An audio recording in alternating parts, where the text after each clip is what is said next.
Assalamualaikum warahmatullahi wabarakatuh. Alhamdulillah, para ashab dan para penikmat channel YouTube MZT Malang Raya dimanapun Anda berada. Alhamdulillah kita semuanya bisa kembali berjumpa lagi pada tayangan kita.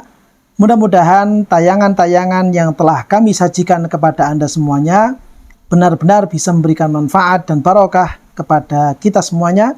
Dan mudah-mudahan dengan keberkahan kita mengkaji, keberkahan kita berupaya mengenal tentang syariat dan aturan-aturan junjungan kita Rasulullah Shallallahu Alaihi Wasallam, Allah Subhanahu Wa Taala senantiasa memberikan keberkahan kepada pekerjaan kita, memberikan keberkahan kepada kegiatan-kegiatan kita. Amin ya rabbal alamin.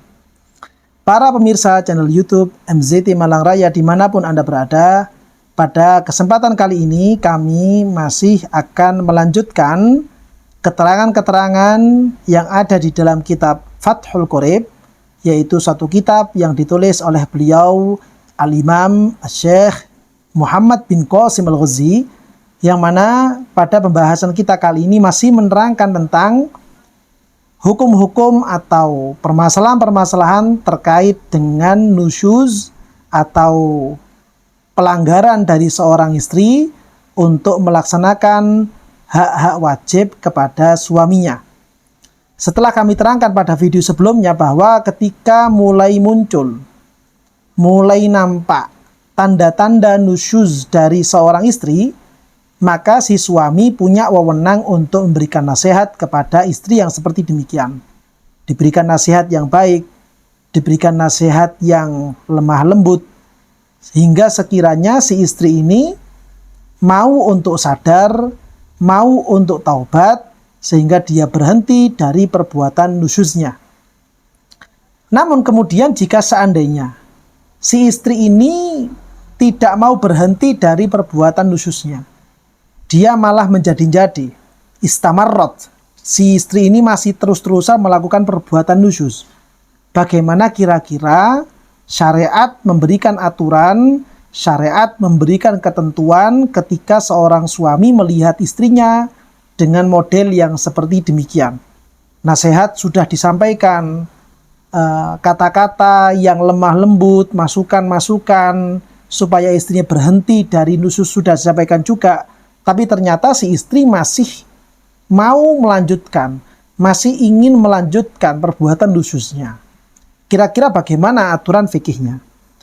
Al-Imam Muhammad bin Qasim Al-Ghazi memberikan keterangan di dalam kitab beliau Fathul Qorib. Beliau menyatakan, fa'in abad ba'dal wa'zi illan nusyuza hajaroha fi madji'iha wa huwa firashuha fala yudaji'uha fihi.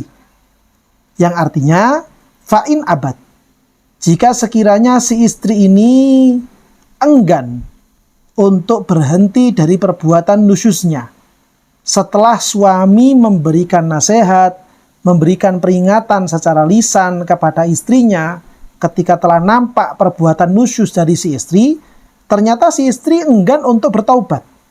Justru kemudian si istri ini masih ingin lanjut dengan perbuatan nusyuznya. Si istri masih ingin lanjut untuk tidak melaksanakan hak-hak wajib suaminya.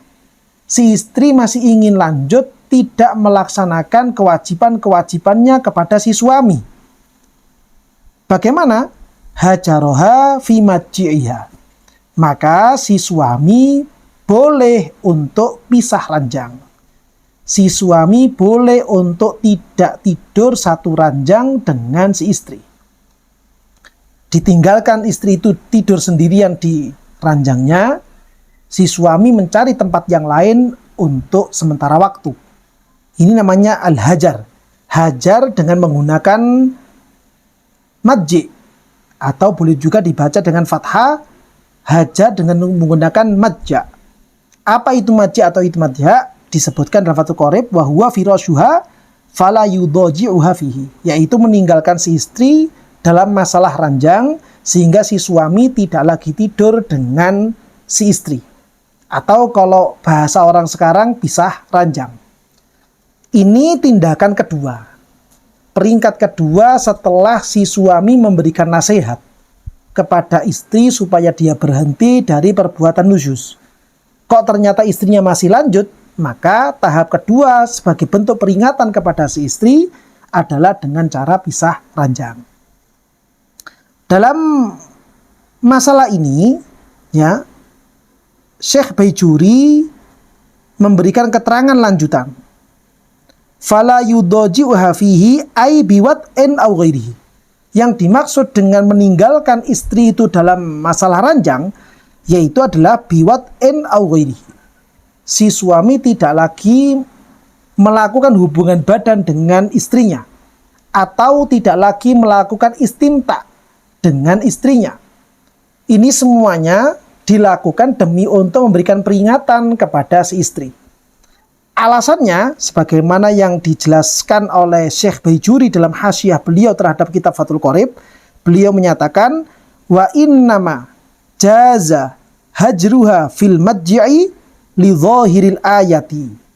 Alasan pertama, kenapa diperbolehkan seorang suami ini untuk pisah ranjang dengan istrinya ketika si istri ini terus-terusan melakukan nusyuz adalah li dhahiril ayati.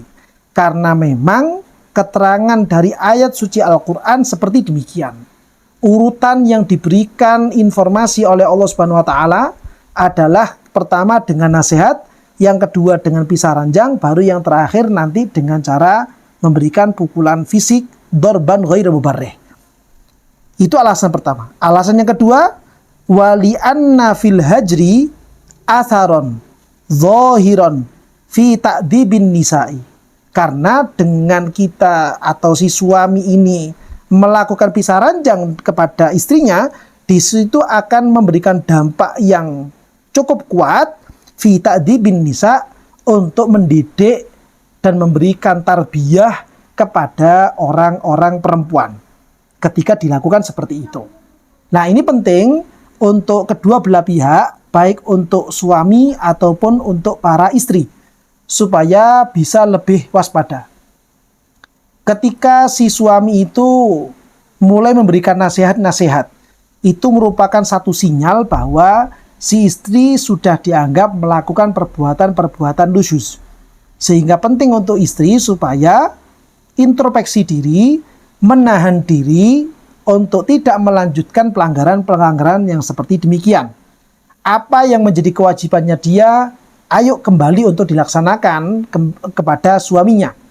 Begitu juga dengan suami. Suatu peringatan besar dalam kajian saat ini, supaya suami itu ketika melihat istrinya melakukan tindakan-tindakan yang tidak baik, dia itu lalai, si istri ini lalai untuk tidak melaksanakan kewajibannya, pertama kali tahapannya adalah memberikan nasihat. Tidak langsung memberikan hukuman fisik. Jika sekiranya dengan nasihat ini tidak mempan, maka tindakan kedua adalah dengan cara pisah ranjang. Demikian juga kepada para istri. Ketika muncul tindakan seperti demikian, maka ini sebenarnya sudah masuk pada tahap kedua untuk memberikan tarbiyah, memberikan pendidikan kepada istri, supaya istrinya ini berhenti dari perbuatan nusyuz. Karena jelas sekali nusyuz ini merupakan tindakan-tindakan yang dilarang oleh agama Islam, tindakan-tindakan yang tidak diridhoi oleh Allah Ta'ala, dan juga tindakan-tindakan yang tidak bisa membanggakan hati baginda Rasulullah SAW. Sehingga ketika seorang istri, dia itu kok tiba-tiba kemudian ditinggal oleh suaminya dalam masalah tidur, tiba-tiba kok suaminya milih tempat lain, tidak tidur dengan istrinya, itu merupakan satu tanda berarti ada hal yang tidak nyaman di hati seorang suami. Bagi istri penting untuk introspeksi diri, apa kira-kira yang menjadi kesalahan dalam dirinya. Kita kembali lagi, mulai titik nol lagi untuk memperbaiki masing-masing. Kira-kira apa yang perlu diperbaiki, dimusyawarahkan, dibicarakan dengan baik-baik, demi supaya muncul suatu suasana rumah tangga yang penuh dengan sakinah, mawaddah, warahmah. Nah, ini yang penting untuk kita pahami dalam kajian kali ini. Dan keterangan susulan yang tidak kalah penting lagi adalah sebagaimana juga yang disebutkan di dalam kitab Fathul Qorib, yaitu wa hujranuha bil kalami haramun fi ma zada ala salasati ayamin. Memberikan efek jera kepada istri. Seorang suami memberikan efek jera kepada istri dengan cara tidak mengajak istrinya berbicara. Artinya istrinya kemudian tidak diajak bicara, tidak disapa, tidak diapa-apakan, diam saja dengan istrinya. Ya, haramun itu hukumnya adalah haram. Ya, fima zada ala salasati ayam. Ketika tindakan ini lebih dari 3 hari. Artinya berarti kalau misalkan si suami ini enggan mengajak bicara dengan istrinya, tapi masih dalam lingkup 3 hari, maka itu merupakan tindakan hajar, itu merupakan tindakan memberikan efek jera kepada si istri yang masih diperbolehkan. Tapi ketika sudah lebih dari 3 hari, si suami tidak menyapa istrinya sampai 4 hari, 5 hari, 6 hari, seminggu, dan seterusnya, maka ini merupakan satu perbuatan yang dilarang oleh syariat kita, merupakan tindakan yang haram, merupakan tindakan-tindakan yang tidak diridhoi oleh Allah Subhanahu wa Ta'ala. Nah, ini keterangan yang disebutkan di dalam kitab Fathul Qorib. Keterangan susulan yang penting juga yang perlu kami sampaikan pada kesempatan kali ini, yaitu keterangan yang disebutkan dan dinukil oleh Asy-Syaikh Al-Bujairami dalam hasyiah beliau terhadap kitab Al-Iqna. Beliau dalam hasyiah Bujairami ini menyampaikan, wa fi ba'di syurrahil Bukhari, disebutkan di dalam sebagian atau beberapa syarah-syarah kitab Sahih Bukhari, yaitu wa innama yahrumu hajru aksaro minas salasi in wajahahu wa lam yukallimhu hatta bisalam. Yang dimaksud dilarang untuk melakukan hajar dengan ucapan, artinya tidak menyapa si istri selama 3 hari itu adalah jika memang 3 hari ini selalu bertemu dengan istrinya. Berarti jika seandainya si suami ini tipe suami yang sibuk, dia selalu punya kegiatan di luar rumah, seorang sopir misalkan, sopir ekspedisi truk misalkan contoh seperti itu, atau mungkin dia ada kerja lembur di tempat kerjanya misalkan, sehingga kesempatan untuk ketemu istri ini memang tidak ada. Dalam 3 hari itu mungkin hanya ketemu dengan istri hanya 2 hari misalkan, atau ketemu istri dalam jangka 3 hari itu hanya ketemu 1 hari misalkan. Maka yang dimaksud 3 hari itu adalah ketemunya, in wajahahu, ketika si suami itu bertemu dengan si istri, ya, hatta bisalam, walaupun itu nanti tidak berbicara dengan istri itu dengan masalah salam saja, itu tetap masuk hitungan. Artinya 3 hari ini adalah hitungan ketika suami itu bertemu sampai 3 hari kok tidak memberikan salam, bertemu dalam 3 hari ini kok kemudian tidak memberikan ucapan apapun, maka ini kalau masih 3 hari masih boleh-boleh saja. Tapi kalau sampai lebih dari 3 hari, maka ini merupakan hajar yang tidak diperbolehkan. Wa illa fala hurmata wa in makata sinina, sebagaimana dinukil oleh Imam Ibnu Hajar. Seandainya kemudian yang terjadi itu tidak seperti yang tadi dibicarakan, artinya si suami ini memang setiap hari bertemu, si suami ini tiap hari bertemu dengan si istri, lalu kemudian si suami ini tidak menyapa sampai 3 hari, maka ini sudah masuk pada batas maksimalnya.